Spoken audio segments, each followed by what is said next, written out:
Hi folks, welcome to this short video on what's new in SP1. My name's Carol Tristani and I'm your course instructor this semester, and welcome to our course. First thing I wanted to talk a little bit about is the assessment model and how it's changed. It's changed now because we do have requirements in place to pass the course. We do have some changes in how we're assessing your contribution to group cases because now students will be doing a required peer evaluation, and there have been some changes to how you're assessed in the Globus game. We also have an added assessment component here on the current discussion topics. We also have in Module 11, we used to have one discussion topic, now we have two. And in terms of other items, I've already noticed some confusion on the boards and some of the private boards on, how do I know what group case I'm critiquing? And in some cases, I don't know if I have the right edition of the textbook, so I want to make sure everybody has that information straight. So let's talk about the assessment model. So what I'm going to do is I'm going to go into your course. This is your course homepage. I'm going to go into content and into the course syllabus area here, and you'll notice it says course assessments. Now, here they outline for you how you're going to be assessed in the course. We've added an extra 5% here for your current discussion topics, which we'll talk about in a minute. And the other thing that's important to note here is in the group case report. They've added some notes here which are a little bit different. Two things different here. We've actually come up with some hard and fast elements here on what your actual report's going to be worth in terms of its quality, and if you follow the guidelines for the report submission, what it needs to look like and that kind of thing, the areas you need to cover, your response to a group's critique of your work, and the actual critique that you supply to another group of their report. So we've kind of spelled out how we're allocating the marks on that. The other big thing that's new here is the fact that on the group report, the peer evaluation is now required. It used to be optional, but now it's required. So what that means is that if you don't participate in the group report, you may get a 0. Okay, so if you make no postings, or if your group has chosen because of your lackluster performance and contribution, said, you don't deserve to have your name in the report, and they decide not to put it on, if you don't because you don't participate in the report, then you may get a 0 on that component, and if you do, then you may be in danger of failing the course, and I'll discuss that in a minute. Now, the other thing is, your report mark might be great, the response to the critique, and the critique might be really great, but if your group thinks that people in your group on balance think that your performance and your contribution has been lackluster, but although you've been there, your mark might not be the same as the group grade. Right? So you have to make sure that you have consistently high levels of active participation in the group in order to make sure that your mark does not slide. All right? There may be some people, and there always are in groups, as you guys know, there are always people that go above and beyond, and the group says, man, oh man, this person put forth a tremendous effort in the report. It's just fabulous. I don't know where they got the time and the energy to do all this. Their mark might be higher than the group grade. So not everybody's grade in their own private grade book will be the same. So obviously we want to give you an incentive to participate strongly based on what the group feels, right? So you can earn more than the group grade. But again, we want to make sure that people who don't participate to the full extent that the group expected it, based on the peer assessment or the peer evaluations from people in your group, they don't get the same mark as everybody else. It should be a bit lower if you don't contribute. And again, if people don't participate in the group report at all, or in the discussions or anything else, they're going to get a 0, and that can be problematic. With the game, this is not really any different from what I used to do. I think the problem is that some people used to be, some faculty maybe were a little inconsistent in how much they were assigning to your quizzes for the game, your strategic plan, and your weekly decisions. But as you get into the game, you'll understand what I mean by a quiz and a strategic plan a little bit more. But just know that we're now spelling out when we score the game that your overall company performance is worth 80%. You have 2 quizzes, which are really geared to seeing how well you understand the game, that are going to be 2.5% each. Your 3-year strategic plan, you'll have to do that once you get to year 10 in the game, is worth 5%. And you're going to evaluate each other. It's a required component here as well. So you can see we're really upping or making sure you are clear on what the peer evaluation requirements are, because a significant amount of your final course grade is going to include peer evaluations, right? And again, anybody who doesn't perform well, this is new. Anybody who doesn't perform well, now teams that score less than 60 on the game are going to have a chance to earn up to an additional 10%. Up to an additional. It doesn't mean you'll get 10%. So say you score 53% in the Globus game and you want to improve your score. Well, even if you did a great job of a little topic that I'll assign you at that time, if you're one of those groups, and you don't have to do it, it's only if you want to, all right, to improve your grade. But you only get that opportunity to improve if you get less than 60. So if you get 53, like I said, you can improve your grade, but you're not going to improve it to 63 because you can only get to 9 out of 15, which is your weighted grade, which is 60. So you can score up to an additional 7 marks, right, on that. So you're going to have to decide when you get your final Globus score whether or not you want to do a project. And I'll be emailing those groups who don't get at least 60 and giving them that option and explaining to them what it is as we get further into the game so that you know.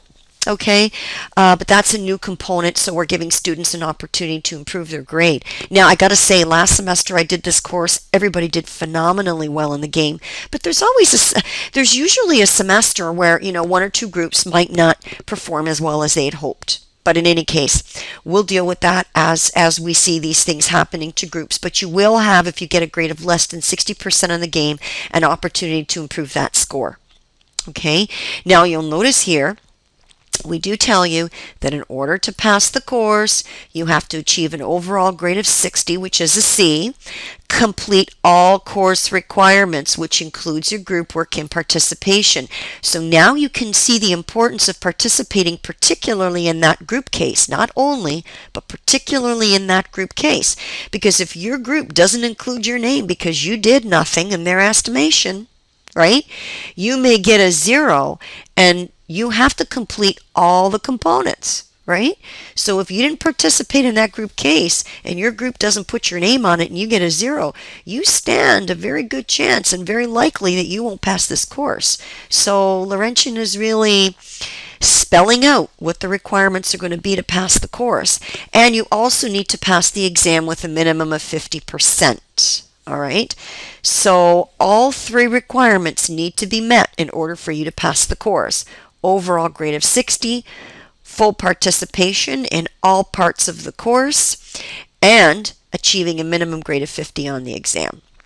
Okay, so that's what's changed in the assessment model. I know, again, we talked a little bit about these guys already. The current discussion topics I mentioned to you before are new to the course. So I did want to talk about those a little bit. So I'm going to go back into your course, back into the table of contents here. And I'm going to go down to Module 2. And you'll see in Module 2, that's when we start to see current topics discussion. All right. Now, what this is every group is going to, starting in Module 2, have to come up with a discussion topic that's relevant currently, so it has to be current, to, you know, the area of business policy and strategic planning and strategic management. All right. So what the designer has done for this course is they've given you some information on how you can go about it. So you're going to be assigned on particular weeks to come up with a topic that your group can discuss, something that you'll have to research, okay? And they've given you some instructions here, which I'm not going to go through with you. You can do that, all right? But you have to make sure that you pick a topic that's relevant, okay, and summarize the topic. So it has to be relevant to strategy. You might want to give the students that you're posing your little current topic to a little video clip or an article that they can read or a web page that they can go to, okay, in order to get familiar with what the topic is. They have to be able to see what your discussion questions are, and students are going to perhaps debate, discuss. You might even want to set it up as a debate. You know, if say you're group A, you know, you might say, well, I want, you know, some groups to look at the pros or look at the cons of things, and kind of debate and discuss in a large forum. Okay, but that's up to you. So you need to post the questions that you're going to discuss, and you have to try and keep discussion going on those topics, and hopefully people within the other groups will start responding and making postings and comments. Okay, so you're doing this in a large group. All right, so again, the students have to respond from other groups to your current topic and specifically to the posted questions. Okay, again, you're not posting these by group. So say, for example, Group A and Group I go first. I don't know if you know that, guys, but you do. In Module 2, you have to start making your postings that Sunday night at the end of Module 2 on what your discussion topic is going to be for the balance of the groups. You come up with it yourself. So Group A does their own, Group I does their own, right? But Groups B, C, D, E, F, G, H, J, you guys don't respond as a group to what the group is posting. You respond individually. This will make things quicker, okay, for students to respond. So again, the plenary discussion group is open for comments from individual class members, not group responses. So we don't want the groups to post a group response to what, say, for example, Groups A and I are posting at the end of Module 2. Individual, you yourself. Okay, now the developer of the course is giving you some ideas. It doesn't mean you take these are examples. You can't copy them. All right, and these are examples of an article, so you can see that the developer has kind of guided the students who would be reading this discussion topic to why it's relevant to our course. All right, and to some articles on it, and then posing a question. So at a minimum, you should have those elements. Talk about what your topic is and why it's relevant. Give students some references for any material in the chapter that maybe they should pre-read, or what it relates to in terms of strategy from what you're studying in your course. You might also want to provide them, secondly, with links to articles or websites that discuss it in some detail or some of the issues, and then you pose your question to the group. So it should have those three elements. Now here, again, same kind of thing. Student group would, again, discuss the issue, what chapter it relates to in your business strategy course, and the question. So it should have these three elements in it. Okay, some students have already emailed me privately and said, oh, we've already seen this. We're a little bit confused on maybe what it means and how we go about finding a topic. One of the things you might want to think about is, what about your own industry? So as a group, you're coming up with a topic that you want everybody else in the class to discuss. You guys might want to discuss amongst yourselves in your private group, whoever's coming up with your discussion topic for that week, what's going on in our industries, that we think is topical. And everybody maybe make a little post on that from your private group, so that you guys can decide what you want to post for the class to discuss. So, I always say to students, go to what you know. What have you been reading that relates to strategy? What's going on in your own corporations or your own industries related to strategy? And, pick topics or suggest topics or wordsmith some topics that are related to that, and find some related research and tell us how it relates to our course, what chapters it relates to. So that could be helpful to some students as well. Just that little thing. So how do you know who's doing what? Well, how do you know when you're doing your current discussion topic? Go to your course schedule, and this is how I know Groups A and I are making a post, because they have to now think individually. So Group A is doing one and Group I is doing one. So it's two separate groups that are doing it. So everybody in Group A, you guys need to think of a current topic, and everybody in Group I, you guys need to think of a different current topic. And you need to post it to the discussion forum for everybody else in the class to see by Sunday, September 21st. And then the discussions begin in the next module. So you will post your discussion topic on Sunday, September 21st, and discussions will open in the following module, Monday, September 22nd. So you're always posting it a week ahead or in the week before, and then the discussion happens the week after. All right, so you'll know. So make sure you consult this schedule to know when you do it. Now, in week 3, groups B and J only will post by Sunday, September 28th, their topic. Okay, group B, you've got your topic. Group J, you've got a different topic. And students will go starting in week 4, which is September 29th. Okay, they'll start posting. Right? So, and then again, now it's only group C going to make a post. So it's that kind of iteration. So just make sure that you understand. All right. I'm just going to talk, now that I'm in the syllabus, I just want to go down to this other item, who's critiquing whom. I noticed that on one of the boards, somebody says, oh, I think you might have made a mistake. Make sure we know who's critiquing who. In week 7, module 7, when the group case reports are due, which is Thursday the 23rd of October this semester, the critiques, I guess, are due, we need to make sure we know who's critiquing whom. So group A is going to critique B, B critiques C. So this is all given to you in your course schedule, so make sure you go there. All right. Now we have said here, all the critiques are due by the 23rd, and again, the responses to the critiques are due on Sunday, October the 26th. You'll notice that Module 7 is a very busy week. That's the week when you have, the week of October 20th to 26th. That's when you have everything due. You have your response due. Okay, first of all, you have your critique due, your response to critique, and all your globus, your quiz.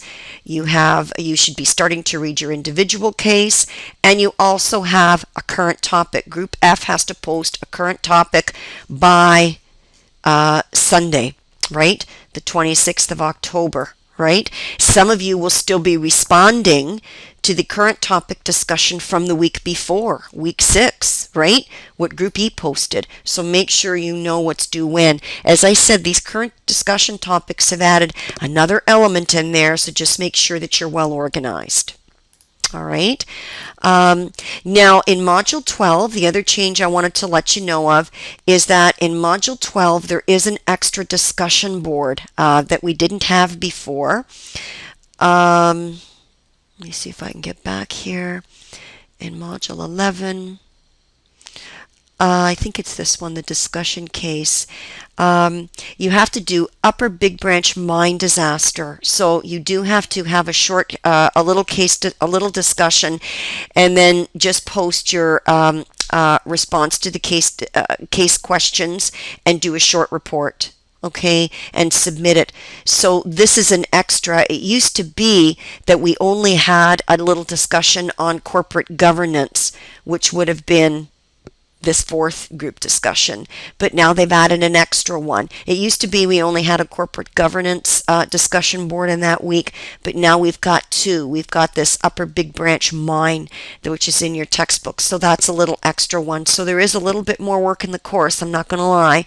There certainly is. Just in closing, I think I've covered all of these areas, but I just wanted to add to the other items here, your textbook. Make sure that you're using the 19th edition of the Crafting Strategy textbook by McGraw-Hill. I've already noticed one or two postings in the board that say, you know what, I'm looking for Mystic Monk Cafe, which is the first case, and when I go to the pages you've indicated, you know, it says that's Whole Foods. Well, if you're finding the Whole Foods case on those pages, that tells me you're using the 18th or an even previous edition of the textbook. So you shouldn't be finding that. So make sure that you check with your affiliate to make sure you have the proper edition of the textbook if you're not finding the cases that we said you should find on those pages. So in any case, I hope you found this little review helpful, and I look forward to working with each of you, and I hope you all have a great day and a fabulous week. Welcome to SP1.